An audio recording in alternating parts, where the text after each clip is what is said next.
Yo, what is up, guys? Yours truly, Delboy here. Hope you guys are doing well.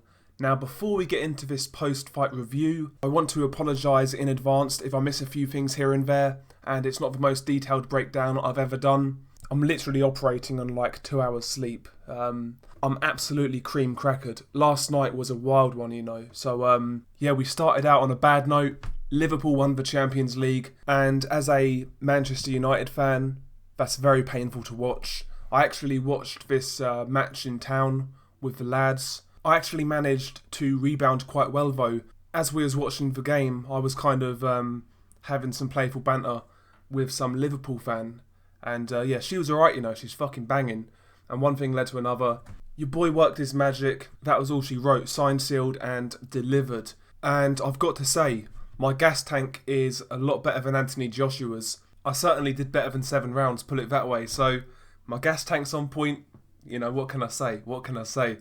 I'm playing though. So yeah, let's get into this. Andy Ruiz Jr. pulls off the upset of the year by knocking out Anthony Joshua in 7 rounds. And this was an excellent performance from Andy Ruiz Jr. from start to finish.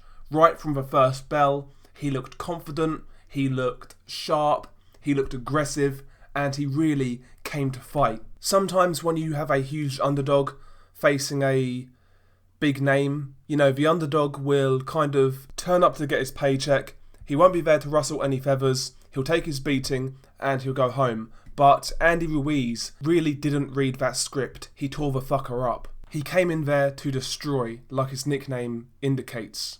And I can't praise Andy Ruiz Jr. enough. He was special. A great performance.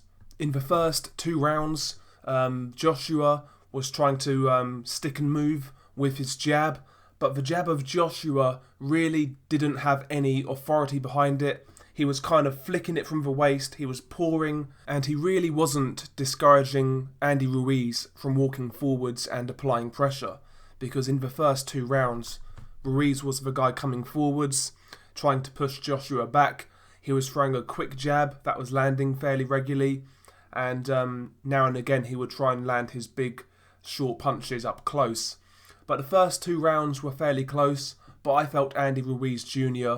was doing the better work. He was actually outboxing Anthony Joshua on the front foot. The short, small guy, his jab was much better than Joshua's. And yeah, in the first 2 rounds before the drama, I actually felt Ruiz settled really well. He settled really well, and he was outboxing Joshua. In round 3 was where a lot of drama happened. So Joshua drops Andy Ruiz with a left hook, I want to say.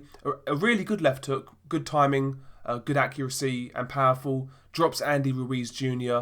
That was really the only piece of quality we saw from Anthony Joshua in this fight. But he dropped Ruiz fairly hard, but Ruiz had his wits about him. He didn't look too badly hurt, and he beats the count. Joshua then tries to unload and get Ruiz out of there after he dropped him, but almost straight away, as Joshua was trying to, put his punches together, Ruiz was throwing with him, and Ruiz's shorter punches got there first. The left hook landed on the top of the head of Joshua, and it really rocked him badly. He was all over the place. His legs did a funny dance, and Ruiz smelt blood. He dropped Joshua twice in round 3 after he was dropped. He dropped Joshua with those short hooks and up close punches. But yeah, round 3, it looked like Joshua was actually getting stopped, to be quite honest.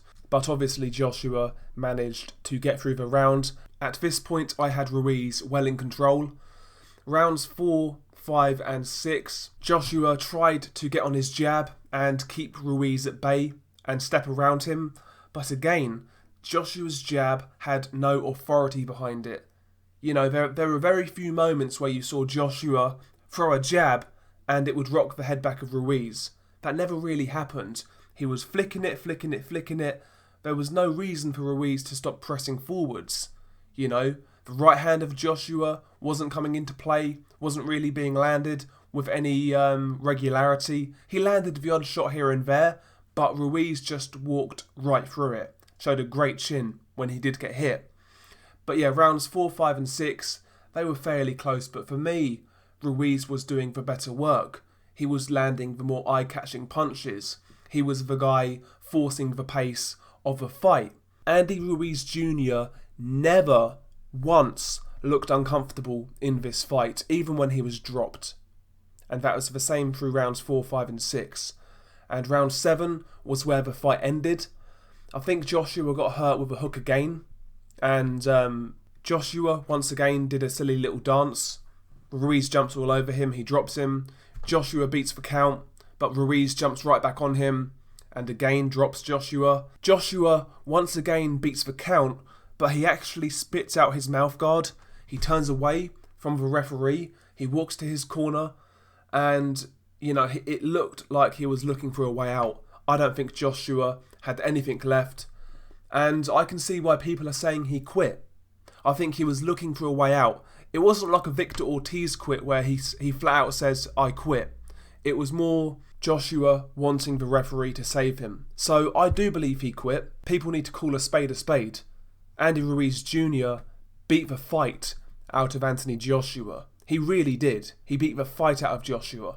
And he quit. That's all there is to it. So a big congrats to Andy Ruiz Jr. becoming the new WBO, WBA and IBF heavyweight champion of the world, and also the first Mexican heavyweight champion of the world. Credit to him. I felt he performed incredibly well. Great performance from Andy Ruiz Jr. As for Anthony Joshua, it's got to be said, he was terrible. As I mentioned earlier, he had no jab to speak of. His distance control was way off. His timing was poor. Defensively, you know, Joshua with that left hand low was getting caught over and over again. Just a terrible performance from Anthony Joshua. And not just technically, but his gas tank was horrendous. He looked gassed in round 3, to be honest with you. Do you know what this looked like? Seriously, it looked like Anthony Joshua was doing his best David Price impression. Weak jab, no defense, poor stamina, and he got decisively beaten. This wasn't competitive. Apart from that third round knockdown by Joshua, this really wasn't competitive. Ruiz won this fight at a canter. So fair play to him. He deserves all of the credit in the world, and he should be seen as the #1 heavyweight in the world right now. Great performance. I can't stress that enough. Great performance. Now what happens next? I mean, I believe they will go for that immediate rematch. Apparently there's a rematch clause in the contract. I think that's the route Anthony Joshua will go down. And let's be honest, he probably has to, because if he doesn't, the PBC could have all of the belts, and that would make it very hard for Joshua to get back in the game and get those back. The PBC don't really have the best relationship with Eddie Hearn, so it's vital he takes that rematch and gets those belts back. Because if he chooses to go another route, then he could be on the outside looking in for a long time. So I think he needs to take that rematch next, and I think that's the route he'll go down. The only thing is, taking that rematch straight away is risky.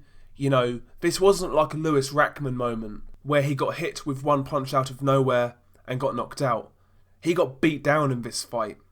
That's the difference. So going right back into that rematch is extremely risky, because if Joshua loses to Ruiz again, he's done. He really is. So it's very interesting. All of a sudden, Eddie Hearn's house of cards came crashing down, and one more defeat for Anthony Joshua, it could be curtains.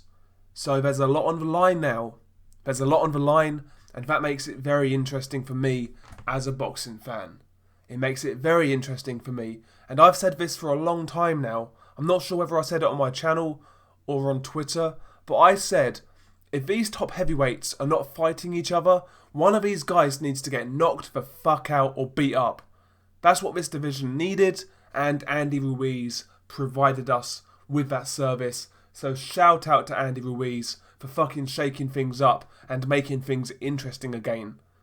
Because I've been very disappointed with the heavyweight division over the last few months.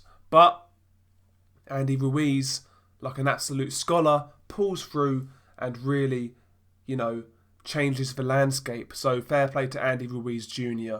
A couple of things to mention as well. There was a few fights on the undercard.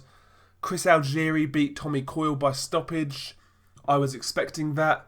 I said in my preview that Coyle would struggle with Algieri's body shots, and that was the case. He got beat up in that fight. Good fight though. Maybe Tommy Coyle needs to start thinking about another career though. You know, he's taken a few beatings. He's getting long in the tooth now. Maybe it's time for Tommy Coyle to call it a day. Joshua Buatsi predictably knocked out Marco Antonio Paraban in a few rounds. That was pretty routine. It was what it was. Katie Taylor won her undisputed title fight with Delphine Persoon. Now, I never watch female boxing, but I actually caught this fight. I think this is the first female fight I've actually seen from start to finish. And although I didn't really enjoy the fight, I felt Persoon won it, if I'm being honest. So Katie Taylor got away with a gift decision there. Josh Kelly, he drew with Ray Robinson. I felt Ray Robinson really exposed some of his flaws. I said going into this card, Ray Robinson was a hell of a step up, and there's every chance he could make Josh Kelly look bad. And I'll be honest, I felt Ray Robinson did more than make Josh Kelly look bad. I felt he beat him. So again, Josh Kelly getting away with a draw in that fight. Maybe he's a tad fortunate. He's still unbeaten. But last but not least, Callum Smith knocked out Hassan and Dam in 3 rounds in a one-sided affair. Not surprised by that at all. Hassan and Dam is a middleweight.